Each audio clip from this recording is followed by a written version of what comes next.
Hello guys, myself Gulab Thumbre and welcome to the channel Edu Tips. बघा, आज आपण chapter number 8 cell the unit of life हा chapter start करणार आहोत. Okay, let's start our today chapter. बघा, cell the unit of life. Cell the unit of लाईफमध्ये काय, sale the unit of लाईफमध्ये काय सपोज म्हणजे कोणत्या गोष्टी लिव्हिंग बनवतात, तर that is the definitely cell is the basic unit. Okay, that's एका सेलपासून जर एखादा ऑर्गॅनिझम बनला असेल then that is the unicellular organism म्हणतात, आणि तेच जर मेन सेल्सपासून बनला असेल मल्टीसेलर. हे ऑलमोस्ट सगळ्याला माहिती असतं.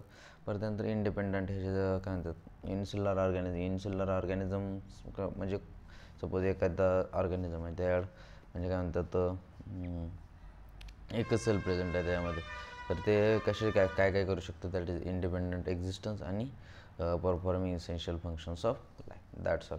आणि सेल, आता सेल म्हणजे काय, ॲक्च्युअल सेल म्हणजे काय, structural and functional unit of life, fundamental structural and functional unit of living organism. Okay, आणि पहिली लाईव्ह सेल कोणी बघितली, अँटॉन वॉन लिव्हनोव्हिकनं, आणि Robert Brown later discovered the nucleus. म्हणजे त्यामध्ये न्यूक्लियस कोणी डिस्कवर केलं, रॉबर्ट ब्राऊननं डिस्कवर केलं. Okay, that's all. Let's now move forward. आता इथंपर्यंत झालं. मग तेव्हा काय होतं, the invention of microscope and leading two electron microscope revealed all the structural details of सेलचे स्ट्रक्चरल डिटेल्स वगैरे नंतर म्हणजे इलेक्ट्रॉन मायक्रोस्कोप आल्यानंतर सगळे भेटत गेले, दॅट्स ऑल. त्यानंतर आता आपण आलो सेल थ्योरीमध्ये काय, एक दोन सायंटिस्ट, एक मॅथ्यू शिल्डन आणि थिओडोर शवन. ओके, याच्यात काय, मॅथ्यू शिल्डन आहे ते examine large number of plants बघितले, आणि त्यानंतर थिओडोर शवननं लार्ज नंबर ऑफ ॲनिमल्स. बस एवढं लक्षात ठेवायचं. Okay, that's. तर मॅथ्यू शिल्डन काय म्हणते, Matthew Schleiden large number of plants and observe that plants are compose different kinds of cells which form the tissues. म्हणजे मॅथ्यू शिल्डन हे सायंटिस्टचे नाव लक्षात ठेवस. बाकी क्वेश्चन पडायचे chances. Matthew examined large number of plants at the same time Theodore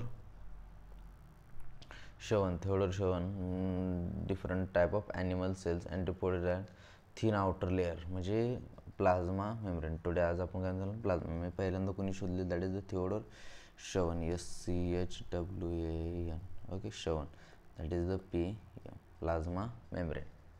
Okay, he also concluded based on his studies that plants tissues that presence of cell wall is the unique character. म्हणजे ह्यानं सांगितलं की फक्त प्लांटकडं cell wall असते. Plant cell wall, presence of cell wall is the unique character, that is the unique. Okay, unique character of plant cells. Okay, on the basis of Shevon proposed, म्हणजे शवन proposed the hypothesis on the basis, म्हणजे या सगळ्या बेसिसवरती शवननं काय hypothesis propose केला, that is bodies of animals and plants are composed of cells and product of cells. म्हणजे शवननं काय केला, body of animal and plant, body of animal and प्लांटची जी बॉडी बनलेली असते ना, सेल अँड सेलच्या प्रोडक्टपासून बनलेली असते. Okay, that's all. बस एवढे ना सांगितलं. मग या दोघांनी मिळून थिअरी तर फॉर्म्युलेट केली, पण हे नाही सांगू शकले की this theory however did not explain how new cells were formed. म्हणजे नवीन सेल्स कशा तयार होतात.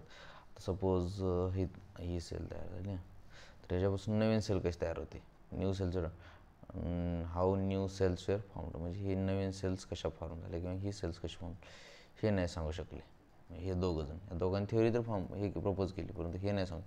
मग तिथं आला आपला Rudolf Virchow first explained cells divide and new cells were formed, that is Rudolf Virchow. Weight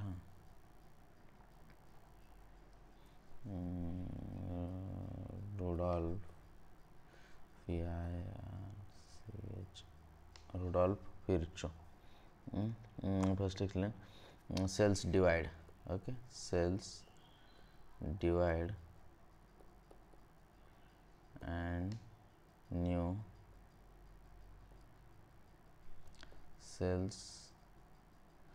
cells form. Okay, from pre-existing cells. कुठून फॉर्म होतात, pre-existing cells पासून, दॅट इज ओमनिसेल्ला E.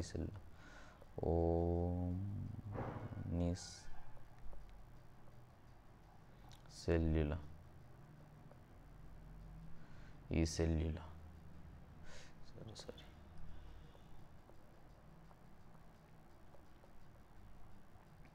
omnicellular, acellular. He modified the hypothesis Schilden and Schoen to give the cell theory and final shape.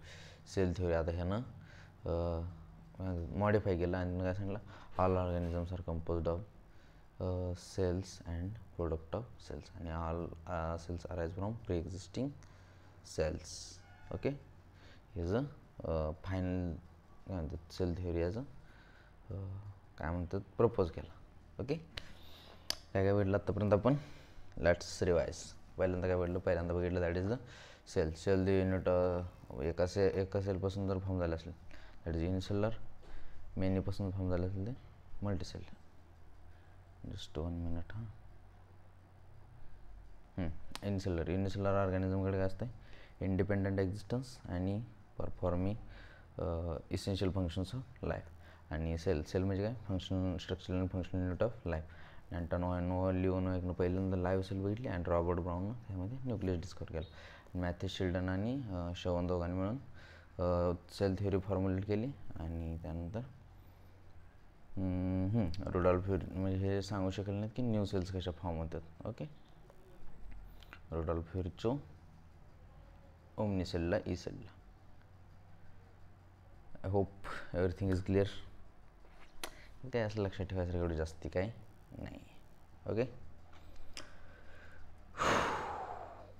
Is everything clear?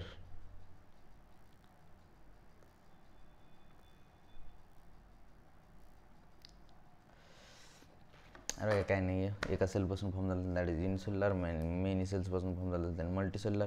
आणि unicellular organism independent existence and काय म्हणतात essential functions of life, structural and functional unit of life. Antonie Leeuwenhoek पहिली live sale बघितली. आणि cell theory Matthew Schleiden and Theodor शोननं हे plasma membrane केली. आणि plant cell that is plant having cell wall is the unique feature. आणि Schwann म्हणलं animal आणि प्लांटचे सेल असतात दॅट इज सेल आणि प्रोडक्ट ऑफ सेल्सपासून फॉर्म होतात. आणि रुडॉल्फ व्हिर्चोनं त्यानंतर हे सांगू शकले नाही की नवीन सेल्स कशा फॉर्म होतात किंवा सेल्सपासून कशा फॉर्म झाल्या दॅट इज सांगू शकले नाही. So cell divide and new cells are formed that is ओमनिसेल्युलर, एसेल्युलर. आणि त्यानंतर त्यानं हे सांगितले की all living cells are composed of cell product of cells, आणि all cells are from pre-existing cells. Okay, thank you so much. I hope everything is clear. Bye bye, take care.